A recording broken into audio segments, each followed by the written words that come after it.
어벤져스 처치 여러분 반갑습니다. 패스터 빌리입니다. 오늘도 사무엘하 말씀을 통해서 하나님께서 여러분들에게 하고 싶은 말씀이 무엇인지 다 같이 들어보고 깨닫는 시간 갖도록 하겠습니다.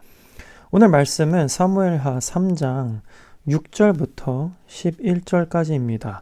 사무엘하 3장 6절부터 11절까지입니다.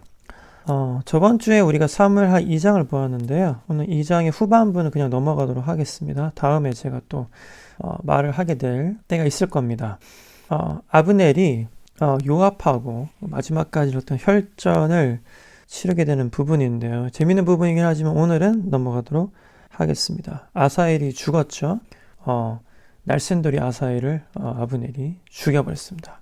그러고 나서 그 아사헬은 또 요압 장군의 동생이었기 때문에 그래서 이제 철천지 원수가 되는 장면이 2장 후반에 나옵니다.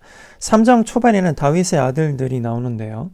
이것 또한 오늘 본문에는 그렇게 큰 관련이 없기 때문에 제가 나중에 또 언급을 하도록 하겠습니다. 자, 사무엘하 3장 6절부터 11절까지입니다. 보겠습니다. 6절, 아브넬은 사울을 따르는 사람들 사이에서도 중요한 지도자가 되었습니다. 그때 사울 집안의 지지자들과 다윗 집안의 지지자들 사이에 전쟁이 일어났습니다. 여러분, 아브넬은요, 사울과는 사촌지간이었죠. 친척입니다. 아브넬은 사울의 측근이었고 친척이었습니다. 군대 장관이었죠.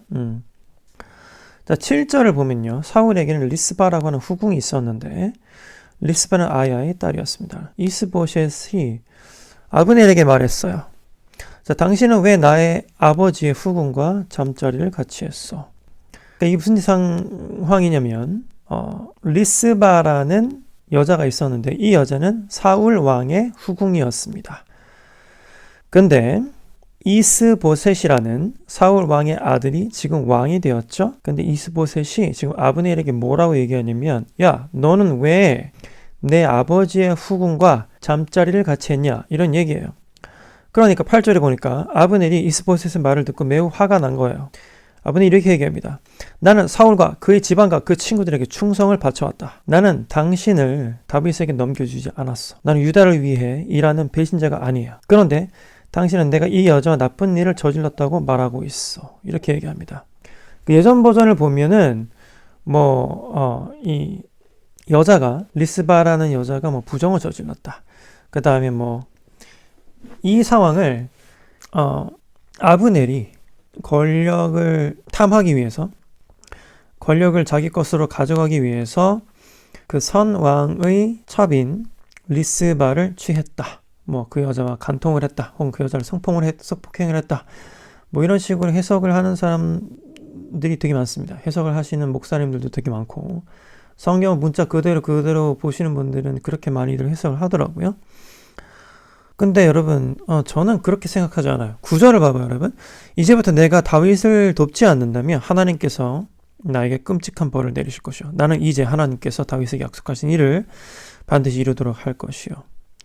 적반하장이죠? 야, 너 왜 우리 아버지의 후궁을 성폭행했니? 혹은 그 여자와 동침했니? 라고 이야기를 하는데요. 10절을 보면 더 나아갑니다. 나는 사울의 집안에서 나라를 빼앗을 것이요. 나는 다윗을 이스라엘과 유다의 왕으로 세울 것이요. 다윗이 단에서 브엘세바까지 다스릴 것이요. 이런 저주를 막 퍼부읍니다. 그 11절을 보면요. 지금 현재 왕인 이스보셋이요. 아브넬에게 아무 말도 할 수 없었답니다. 이스보셋은 아브넬을 너무나 무서워했대요. 그렇게 11절이 끝이 납니다. 여러분, 대부분의 목사님들이 이야기하는 것처럼 과연 아브넬은 정말로 리스바와 간통을 했을까요? 혹은 리스바를 성폭행을 했을까요? 그럴 수도 있고 아닐 수도 있습니다. 근데 여러분, 여기서 한 가지 확실하게 짚고 넘어가야 될 것은 뭐냐면요. 이 성경을 기록한 사람은 리스바와 그 다음에 아브넬이 같이 동침을 했다고 이야기하지 않습니다. 뭐라고 얘기하냐면 아브넬이 이스보셋의 말을 듣고 매가 화가 나는 거죠, 지금.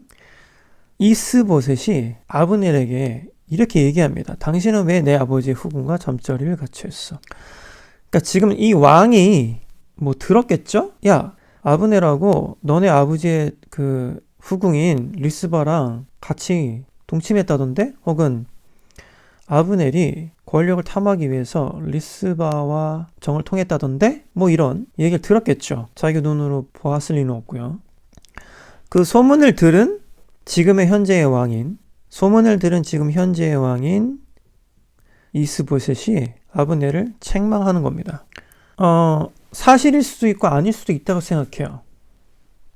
사실일 수도 있고 아닐 수도 있다고 생각하는데요.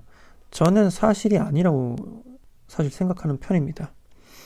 왜냐면 지금 아브넬이 리스바를 뭐 사랑을 했건 아니면 뭐 흠모를 했건 아니면 정치적인 이유로 혹은 자신의 욕심 때문에 탐했는지는 모르겠으나 이유가 없습니다. 명분도 없고요. 그 여자와 동침을 해서 얻을 수 있는 게 별로 없습니다.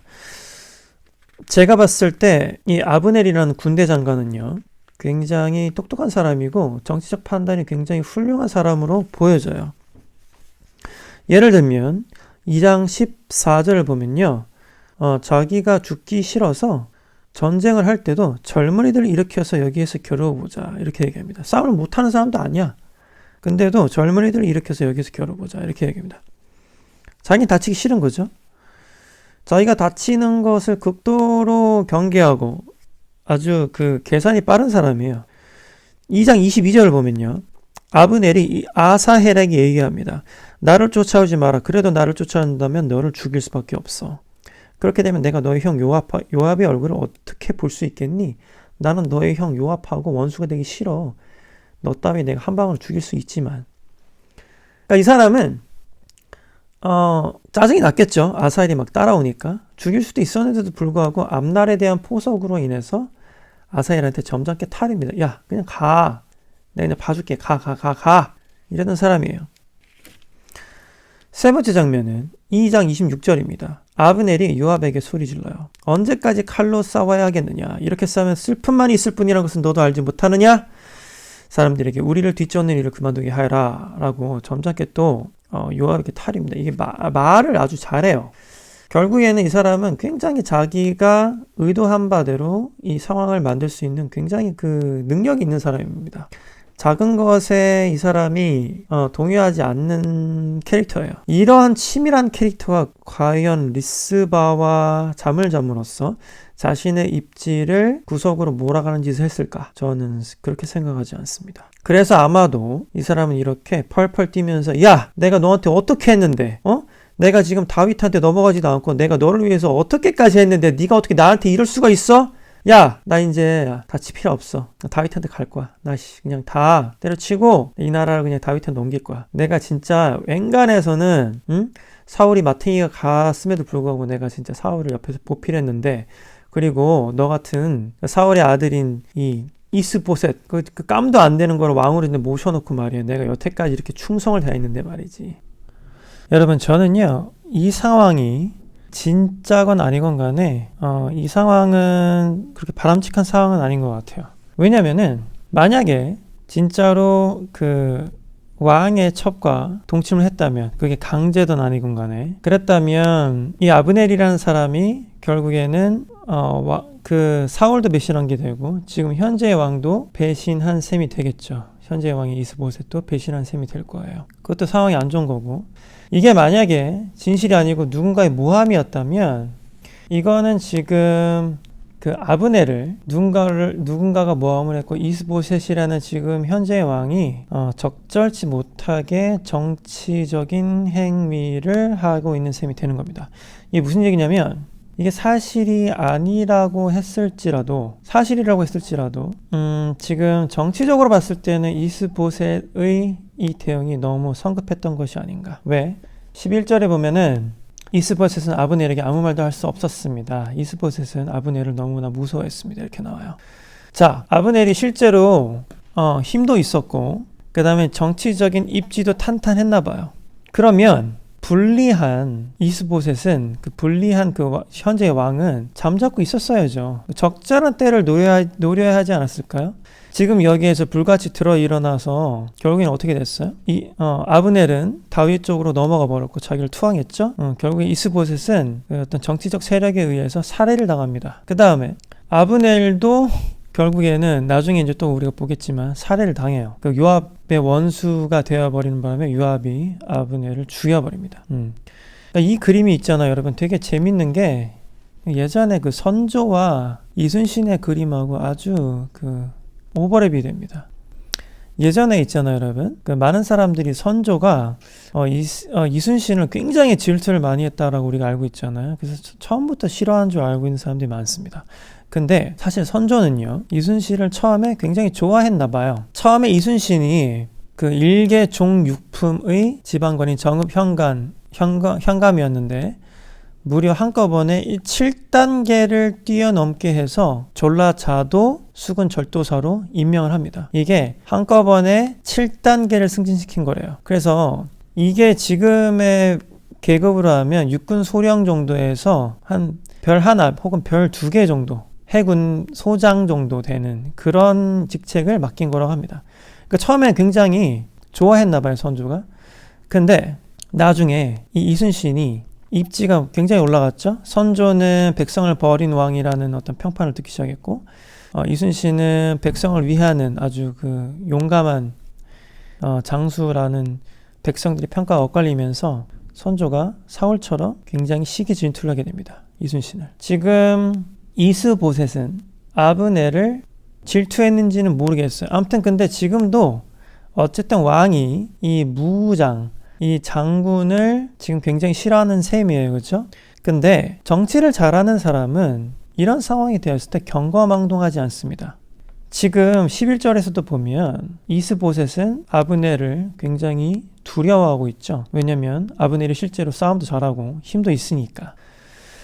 정치를 잘하는 사람들이라면 이게 설령 사실이라고 할지라도 아마 타이밍을 쟀을 거예요. 언제 이걸 터뜨려서 얘를 무너뜨릴까? 근데 지금 같은 경우에는 이스보셋이라는 지금 현재의 왕이 정치력도 엉망이라는 걸 알 수가 있어요. 실제로 왕으로서의 능력도 굉장히 부족한 것 같고, 무능하면 정치 능력이라도 좋아야 되는데 이 사람은 정치 능력도 형편이 없었어요. 이 사람이 정치 능력이 형편없었기 때문에 결국에는 이 사람도 죽고 이 왕도 죽고 군대 장관이었던 아브넬도 죽고 결국에는 백성들도 피해를 보게 됩니다. 총체적 난국이 된 거죠. 근데 여러분, 그 선조를 생각하면 있잖아요. 선조는 이순신을 질투했기 때문에 결국에는 이순신도 죽고 선조도 지금까지도 욕을 먹고 있죠. 그때 당시에 백성들이 얼마나 힘들었을까요? 아브넬도 마찬가지인 것 같아요. 아브넬은 운이 너무 안 좋았어. 하필이면 아브넬이 섬겼던 리더들이 다 무능력했어요. 사울도 무능력했고 사울의 아들도 무능력했어. 자기가 모시는 주군이 무능력하니까 아브넬이 능력이 좋아도 제대로 쓰임받지가 못하는 거죠. 특히 우리 어벤져스 철치는 청년들이 많죠. 청년들 잘 들으세요. 여러분들이 잘 쓰임받을 수 있는 데로 가야 돼. 좋은 리더가 있는 곳으로 가야 됩니다.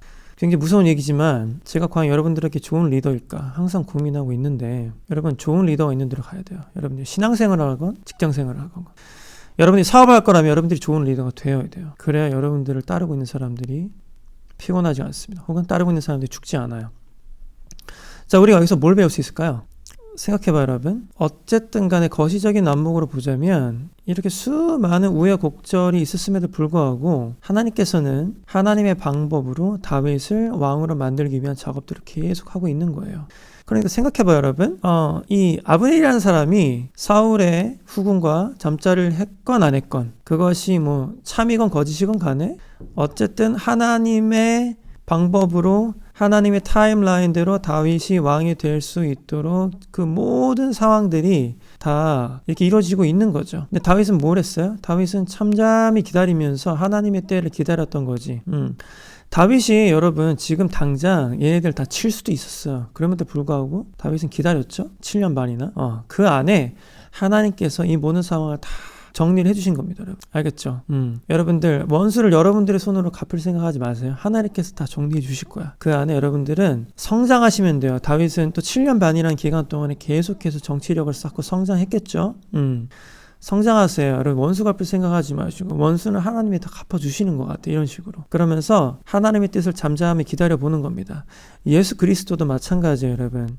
뭐 공생에 30살 때 시작했다고 뭐 보통 얘기를 하는데 의아했겠죠. 왜 내가 죽어야만 하는가? 왜 나는 손해를 봐야만 하는가? 왜 나는 어처구니 없이 나의 백성들로 인해서 죽어야만 하는가에 대해서 예수는 아마 많은 고민을 했을 것 같아요. 그럼에도 불구하고 예수는 하나님에 대한 그 믿음이 있었고 하나님이 하시는 일들에 대한 거시적인 안목과 그다음 감각이 있었던 것 같아요. 이게 맞다. 이게 맞다라는 거. 내가 죽는 게 맞다라는 확신이 있었기 때문에 그 길을 갔었던 것이 아닌가 생각이 들어요, 여러분. 우리의 삶에 수많은 우여곡절들이 있고 수많은 그 일들이 있잖아요, 여러분. 근데 그걸 여러분 너무 나는 왜 이러지? 난 왜 이러는 거야? 뭐 이렇게 생각하지 마세요. 하나님께서는 그 수많은 우여곡절 안에서도 하나님의 타임라인대로 하나님의 시간과 때에 맞춰서 그 하나님의 방법으로 그 약속들을 성취해 가더라고요. 여러분 자신감이 있게 사세요. 다윗이 가만히 있는데도 불구하고 얘네들이 자기네들끼리 싸우고 뭐 죽잖아요, 그지? 그래서 하나님께서 다 회복을 시켜주고 결국엔 다윗을 왕으로 만들잖아. 여러분들 좀 그런 하나님에 대한 신뢰가 좀 있어야겠어요, 여러분. 아멘. 예수님께서도 설령 이게 지는 것 같지만 내가 죽는 게 좋은 건 아니잖아요. 그럼에도 불구하고 이게 승리라는 확신이 있었기 때문에 그 길을 갈 수 있었던 거죠. 왜? 그 안에 하나님께서 하나님의 뜻을 이루기 위해서 예수 그리스도를 통해서 많은 것들을 하나님의 타임라인대로 하나님의 방법으로 하신 거죠. 마치 잠잠히 그 길을 기다렸던 다윗처럼 말이에요. 그러니까 자기네끼리 싸우고 자기네끼리 다 죽잖아요, 여러분. 아멘. 여러분 마지막으로 기도할게요. 첫 번째로 기도할 것은 좋은 리더에게 여러분들이 속할 수 있도록 기도하세요. 두 번째는 여러분들이 좋은 리더가 될 수 있도록 기도하세요. 세 번째는 어떠한 크레이지한 상황이 있더라도 여러분들이 자신감 있게 하나님만 바라보고 하나님만 믿음으로 살아갈 수 있도록 기도하세요. 다 같이 기도하시겠습니다. 하나님 감사합니다. 리더십에 대해서 오늘 배웠습니다. 좋은 리더 될 수 있도록 아버지 도와주세요. 좋은 리더 밑에 우리가 거할 수 있도록 아버지 도와주세요. 그리고 그 어떤 상황에서도 우리가 동요하지 않고 하나님께서 우리를 위해서 일하고 계시다는 거, 원수를 내 손으로 갚을 생각하는 것이 아니라 그 시간 동안 잠잠히 기다리면서 나의 퀄리티를 높이는 생각할 수 있도록 아버지 도와주세요. 예수님께서 그 길을 묵묵히 가셨을 때 하나님께서 그 일을 성취하고 계시다는 것을 믿음으로 그 길을 가셨던 것처럼 하나님 설령 나의 길이 지금 막힌 것 같고 다윗이 7년 반을 기다리면서 동요하지 아니하고 묵묵히 기다린 것처럼 하나님 나의 삶도 그렇게 다윗처럼 묵묵하게 기다릴 수 있는 삶 될 수 있도록 아버지 도와주세요. 이 모든 말씀 예수님의 이름으로 감사하며 기도드렸습니다. 아멘. 여러분 다윗처럼 기다리면서 사세요. 그리고 정치력도 여러분 기르세요. 실력도 있어야 됩니다. 상황 판단할 수 있는 능력도 기르셔야 돼요. 그래야 여러분들 밑에 있는 사람들이 고생 안 하고 여러분들 백성들이 고생 안 하는 겁니다. 저라고 잘하는 건 아니에요. 그래서 저도 열심히 할게요, 여러분. 여러분들 열심히 해보세요. 그래서 또 다음 주에 하나님 말씀 가지고 또 찾아올게요. 바이바이.